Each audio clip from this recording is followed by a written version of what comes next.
Tuesday voting day, which is why I have my nifty little voting sticker there. And apparently it's also shower day for some people. We're going to get a shower out. 3 is the magic number because you're going to find out what it means tomorrow, which is why you see it around the school and in teachers' rooms, because we were told to taunt you. So this is me taunting you. I also have papers on my desk that say 3 also, but I don't want to taunt you too much. Apparently they're not. They're just underneath stuff. If you're trying to see them, you're going to have like x-ray vision, which you may have. But tomorrow, apparently, we find out more about that. Shadow characters homework turned in. If not, then you spent 3 B points and we get to torture you and stuff like that. And, you're alive! I'll take your pass. Welcome back to life, Earl. Earl, make sure you get your shadow character homework turned in by tomorrow so we don't have to do the standing thing. That would be awful. And those of you, it's like Mission Impossible up in here, who would like B points or who would like to help people who are hungry, if you bring in the food stuff, you can donate them. I will give you 1 to 3 points for each thing that you bring in. You can get up to a maximum of 15 points. Do not put it in the boxes. You have to bring it to me. If you put it in the boxes, I don't get to see it. So you bring it to me, and then I get to mark it, and then you're good to go from there. Let's see. Again, fundraiser tomorrow, as far as fundraiser thing goes. If you don't have contacts in your phone for the big people who have access to credit cards, you're probably going to want to do that. Or if you don't have a phone, if you have email addresses, you can do the exact same thing from there. If you don't have people you can contact, that's fine. All I know is what I can pass along, which is what I've been told, which is up there.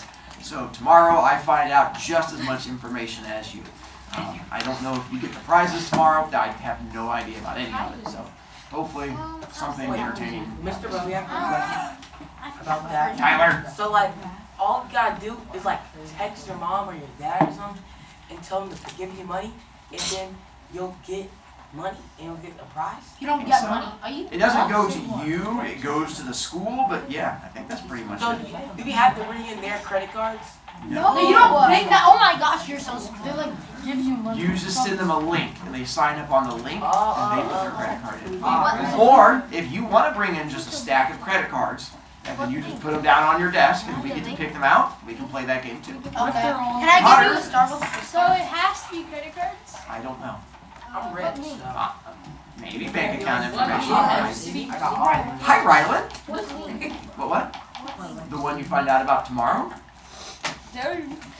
What prize? Johnny? What if I gave you $2 then you give I apologize for calling that. Alright, so here we have again the Shadow Club homework. Just to remind you, this is what I'm looking for you to have turned in. If you've not done it yet, this is why you've been going through and doing the highlighting and stuff like that. Again, came down to directions for the most part. Those of you who did it, did well, as long as you followed the directions. The biggest issue is just kids not following directions, either not numbering it or not having complete sentences. If you did not have capital letters or periods, then I could not give you all of your points because, again, it's that directions thing. And so beyond that, those kids did somewhat decent. And then, again, if you want to retake the Shadow Club quiz, you can. You can get up to the C-. Just email me afterwards. I'm happy to do whatever I can to help you. Ciao. All right, that's it. We get to go to the C. Again, we're going to try and get as close as we can to page 130. Today we get to kind of the exciting thing, because we're going to get to one of our first kind of bad things happening. The pranks weren't fully bad, they were only kind of bad. Today we get to start finding out more about the bad stuff. What is snake? The snake. The snake was a funny prank. It was hilarious, haha. And it was not dangerous. No, not at all. Not like what's going to be coming up next. Oh shoot. We got to the trumpet thing. We're going to find out the next level of stuff from there. Covered the Shadow Club members. We now have all of those people in there. Let's see. I think we got past this. We got to my toes and how adorable they look up there. And then, whose toes did they paint? Yours. Mine. No, I painted my No, toes. the swimmer's toe. Swimmer, which was Austin. Drew Landers. Oh, yep. Drew Landers. And then, Philip Line. where does this come in? The basketball kid. Basketball player who freaked out, who thought everything was bleeding. And then, ooh, what happens with Oh, one at Austin back head, then Austin back, then dead. And then what happened to Spider? Dead. Somebody smushed it. Spider got smushed. I think something, Colin Ferguson. Spider. Something. And then we had the one from Like, Blue. oh, Go. no, that's disgusting. Alright. Let's see, where did we leave off with you guys? Page 81, 84. 80.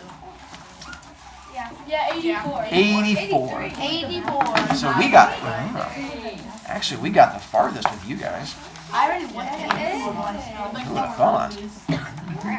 Alright. So we are on page 84. So this is, oh, I have new pictures to go along with this thing. So they're hanging out at Stonehenge. Their Stonehenge does not fully look like this. It's like the old house that fell down. And I realized for those of you who need help imagining it, there they are sitting around. Just imagine they're sort of down in the pit a little bit. But there's the 7 of them hanging out, talking about all the fun things that they did torturing kids. All right, I think that'll help. So we are at, let's see, oh, we just finished what happened with the toe painting and the fact that the coach found out and they were just making fun of him and he freaked out. Because watching other kids freak out and cry is always hilarious. If there's anything we learned from this book. We'll start with so anyway. So anyway, continued Randall, Drew can't get a word out. He's so embarrassed. And then, get this, the coach starts laughing at him too. At that, any of us who were holding back couldn't hold it any longer. We all began to laugh, laughing our heads off because we humiliated Drew Landers. Kind of sick, huh? When Randall regained control of his laughter, he finished the story. This is the best part. While we all sat there laughing at those stupid red toes, Drew Landers, Mr. Macho Swimmer himself, began to cry. Yes, screamed Darren. Revenge! We all get our revenge, said Cheryl. And the more they humiliate us, the more revenge we're going to get. Everybody agreed. Even O.P., shy little O.P., was all smiles there at the campfire. It seemed that beneath that quiet, brainy exterior lurked a kid just like the rest of us, who just loved every minute of our little pranks. Hey everybody, said Opie, I'd like to read something to you. All eyes turned to her as she pulled out a piece of paper. As you know, David Berger, Jason's mortal enemy, had green slime mysteriously loaded into his trumpet. Everyone chuckled. Well, I would like to read you this small poem that came out in the high school paper this week. Not the junior high school, the high school.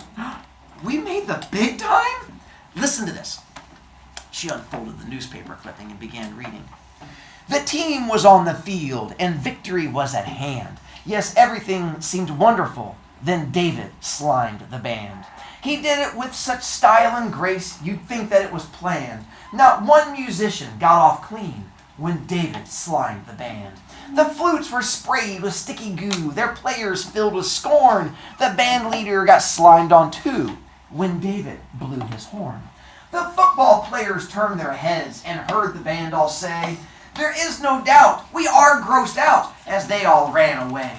Next week they'll all wear raincoats and gloves upon their hands, blame it all on one trumpet call when David slimed the band. We were in stitches, laughing so hard our stomachs began to hurt. Did you ever have one of those laughing fits where one person's laughter keeps feeding the others until nobody can stop? That's what it was like. Between the sliming and the tarantula and the nail polish and the diary and the snake and the green blood, it was just too much for any group of human beings to handle. We just had to laugh and laugh. Even though we're past this part, this does connect to my class, because typically when we do our speech unit coming up in February, I have kids who freak out giving speeches, and when they have everyone staring at them, their natural instinct is to just start laughing. And that's normally where I have that contagious laugh issue, where the kid up here either cries or laughs. And a lot of times the laughing gets so bad that other kids start laughing because they're laughing, and it starts like breaking out, and the whole class is laughing, and then they can't stop laughing, and it just becomes like this whole breakdown of laughter because everyone's freaking out going, thank God I'm not up there, and the kid's up there going, I'm going to die, and then it just becomes like a not discourse. great. And then I have to like yell at kids and charge points, and there's tears everywhere. Such a happy day. Sorry. Finally, about 5 minutes later, we came down off of our laughing fit, wheezing and wiping our eyes dry. The fire had now become full and furious, sending sparks sailing in the dimming sky. We all relaxed, and I found that somehow, during the laughing fit, I had ended up leaning back, my head resting comfortably in Cheryl's lap. I looked up at her. She smiled at me. She was playing with my hair. The strangest thing about it was I did not feel uncomfortable at all. What's happening? Is that like each other? Again, Rizzy. Yeah, that's probably the best way of putting it. His Riz has kicked in. And so it's going to be a little awkward. This is classic, said Jason. And although he said that quite a lot, we knew exactly what he meant. Even though most of us had barely known each other 3 weeks ago, right now, at this one moment in time, we would all agree we were the best friends in the world. I looked up at Cheryl, whose hair was dangling just an inch above my nose, smiled. And that's when I heard it. No, we all heard it. I snapped up out of Cheryl's lap, and we all turned our heads to listen. What was that? Shh, shh, shh. We all listened. Heard it again. It was the scraping of branches, the crunching of leaves. Something was out there, just above the pit, on the other side of Stonehenge. We were all thinking the same thing. No one ever saw any bears in these woods, but Ralphie Sherman swore that once Bigfoot came up to him and then ran away. We know who Ralphie Sherman is. What is Ralphie Sherman famous for? Lying. He's going to show up in the book a lot where he just sort of shows up, says a random thing, and runs away. He kind of lies a lot. Of course, Ralphie Sherman also swore that he was picked up by one-eyed aliens, taken to a distant galaxy, and returned in time for evening television. So, no one much trusted Ralphie Sherman. Still, you never really know. There are also stories of a mountain lion who was shot by a family hiking only 30 miles away. None of us had any weapons. I mean, there were deer in the woods, but what if it wasn't a deer? We were all silent, and could still hear the faintest movement just a few feet away. I sniffed the air. Perhaps if it was some large animal, I could smell it. But all I could smell was the smoke from the fire. And then I said the stupidest thing that has ever been uttered by anybody on the face of this earth. Hey, I'll go check. Nobody else volunteered. I slowly stood and walked over to the dirt slope where one corner of Stonehenge had caved in dozens of years ago, and I made my way up. Now, on the other side of Stonehenge, I was all alone, and for all I knew, this could have been the end of my life. Still, I forced myself on because waiting there in the middle like a sitting duck wouldn't do any of us any good. I walked around Stonehenge, and I heard it again, moving branches. There was no mistaking it. Something was up here, just around the corner of the old stone foundation. My heart began to beat faster. If I could just get a glimpse of it before it saw me, I'd be all right. If it were a deer, fine. I would go back down, case closed. If it were something worse, I could warn everyone and we could scatter. We'd have better chances that way. Of course, if we scattered, the thing would probably go after me first, since I was right there, but I wasn't about to start thinking things like that. I neared the stone corner and slowly peered around. Trees, trees, more trees came into view until I saw something at the far end turning a corner. It wasn't a deer. It wasn't Bigfoot. It was a kid. I saw his back and feet as he turned the corner, but didn't see his face. Whoever it was had been watching us and had heard our secrets, knew exactly what we had done and what was going on. If someone knew, then our whole club could be destroyed. I was not about to allow that. Everybody, hurry up here! Some kid's been watching us! Everyone stood and raced up and out of Stonehenge. This way! I rounded the next corner and saw him again, this time disappearing into the woods. He was trying to get away, the little spy. Is there only one of them? I think so. If he tells, we're in lots of trouble. I know! The Shadow Club raced through the woods, and as our eyes began to adjust to the dim light, we could see him just 20 feet in front of us. I raced at full speed. He was nearing the road. At last, I got close enough and dove on him, bringing him down. He was about my size, just a bit skinnier, a bit bonier. I rolled him over and looked at the face before me. I instantly knew who it was, and so did the rest of the Shadow Club. By the way, a question that will be on the quiz coming up. Right now, we are in the rising action. What were these 2 pages an example of that we've been talking about with previous short stories? The thing that makes you want to keep reading? Nicely done, Cole. So this will be my example when I say go back and look at pages 88 and 89 in the rising action. What is this an example of? This would be the suspense. I know that because it was the first time I heard all of you guys turn the page. Normally you have to wait till I get to the next page and then you do it. But this time you guys all turn the page. By the way, what's the title of this next chapter? Did we just figure out who it is? Yep. Tyson McGaw. Who's Tyson McGaw? And who's Tyson? The slime ball. The slime ball. The one that gets in fights and fights like the Tasmanian devil. Get your hands off me, you idiot! Yelled Tyson. Oh my gosh, it's the slime ball, said Darren. Oh, now we're in for it. What are you doing up there? I demanded, pinning his shoulders to the ground as hard as I could. Get off me, butthead, you're hurting me. I asked you a question. You're hurting me. Good, said Abby. He'll hurt you more if you don't tell. Tyson didn't say a word.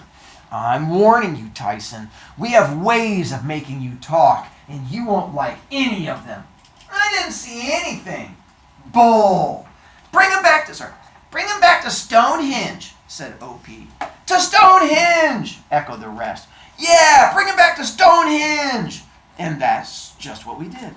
I put him in a full Nelson. He struggled, but Darren grabbed his feet as we carried him back to the woods to Stonehenge. Do I have anyone in here who's on the wrestling team or doing wrestling this year? So do you know what a half Nelson is yet? So what they're going to eventually teach us a half Nelson is the wrestling move where you go under one arm and then behind the head. And then a full Nelson is where you go between both of them. And so this is what he does with the full Nelson. This would be Tyson and that would be Jared. And so the full Nelson is you go under both arms. It's considered an illegal move in wrestling. You can't do it because you can break someone's neck. If you just go there, then you go ka-chink, and their neck goes dangle, dangle, and then apparently that's a bad thing. So that's why full Nelsons are bad. Half Nelson is okay. You can't break their neck. Full Nelson, no bueno. So this is what he puts them into. The fire was still at full blaze when we carried Tyson down into the stone foundation. He had stopped struggling some time ago. We let him go, and he stood, his back against the wall, with all 7 of us standing in front of him. What is this? A gang? Asked Tyson. I thought about that for a second, but let it fly out the other ear. There's 7 of us, Tyson, and only 1 of you. You'd better tell us what you saw. I wouldn't tell you if you were the last person on Earth. Beat him up, yelled Jason, standing in the background, pounding his fist into his other hand. Make him talk. Yeah, yelled O.P. No, I said. I could see that being rough with Tyson just made him clam up even more. We needed a different approach. Listen, Tyson, we don't want to hurt you or anything. We're all friends, right? No, said Abby. I said we're all friends, right? Everyone reluctantly agreed. Now, why don't you just tell us what you saw? I backed up a little bit, giving Tyson some room. He looked around at us and seemed a bit less angry, although that crazy look he had in his eyes never went away. He looked at us for a long time and then said, all I saw was you guys laughing. That's all. I saw you laughing for a long time. That's all. You expect us to believe that? It's the truth. Then why did you run? I don't know, because you started chasing me, that's why. We chased you because you were spying on us. Well, I just wanted to find out what you were laughing about, okay? That's all. Tyson looked at us all with that mean, dark look in his eyes, and then hung his head. I just wanted to find out because I thought maybe you were talking about me, and that's why you were laughing. Why would we talk about you? Because people talk about me. I hear it. They think I don't, but I do. They laugh at me all the time, and they call me slime ball. Anyway, that's all I saw, laughing. We don't believe you. Actually, I sort of half believed him and half didn't. What are you doing around here anyway? I live near here, down that way. You're lying. There are no houses around here. There's one on the cliff by the ocean. The lighthouse? Well, it's not a lighthouse anymore. I live there. To pause again real quick, if you look on front cover, that's why there's a lighthouse there. It's going to play a role coming up. If you are unfamiliar with lighthouse, it's usually on the coast and it prevents ships from like hitting rocks and the shore. Typically, you have a little light that goes wooka wooka wooka. And before we had GPS and radar, this kept ships from going crunchy crunchy. And so they usually have a house that is attached to them because that is where the lighthouse keeper would live. And so that's what he's saying, is that he has like the little house where he lives that's still attached to the lighthouse. So he lives in a little house that's next to the lighthouse. Not like in the actual lighthouse. That would be kind of a tough place to live. Paw Patrol does it. Papa Troll? Patrol. Oh, Pop. Sorry, I thought you said Papa Troll, like the things that live under bridges, and I was real confused. I'm like, Papa Troll. But Paw Patrol. Now I'm with you. That makes more sense. Yes. Can we let Johnny in the lighthouse? No, he can just jump out. You said? Everyone was quiet for a while. Nobody knew what to say next. If Tyson was lying, there's nothing we could do about it. He'd never tell the truth, no matter what we did to him. All right, I don't care what you saw or what you heard, but I'll tell you one thing. If you so much as tell another living soul that you saw us all here, you'll be sorry. You swear never to tell anyone. Tyson looked down. Maybe. No maybes. All right, but on one condition. What? Tyson looked at me. For a very brief instant, I saw something else besides that stupid, crazy look in Tyson's eyes. I don't know exactly what it was that I saw, but it was kind of like what you see when you look into a baby's eyes. And Tyson said, I swear I won't tell a soul if you let me in your gang. What? Please? Oh, I've never been in a gang before. I'll do a good job, a great job. Just let me in your gang. It's not a gang! I screamed into his face and then shook him as hard as I could. You don't know a thing! And then Tyson changed again. The craziness was back. Well, to heck with you, he said. All of you! I don't want to be in a gang of bullies, and you're the biggest bully of them all! I'm not a bully! I screamed at him and then pushed him back against the wall as hard as I could. Quick timeout. What would that be an example of? That he screams, I'm not a bully, while beating the crap out of I'm someone. a good kid. I'm a good kid. Yeah, that would be an example of irony if you're in the process of beating a kid up while yelling, I'm not a bully, and you're like, I'm not hitting you! Which is definitely what he's in the middle of doing. With that little ironic moment, we will stop for today. Ha ha ha. That's like die. He's a bully. Ava finds the idea of beating up small children hilarious. I It know, just it's makes so her day funny, every time.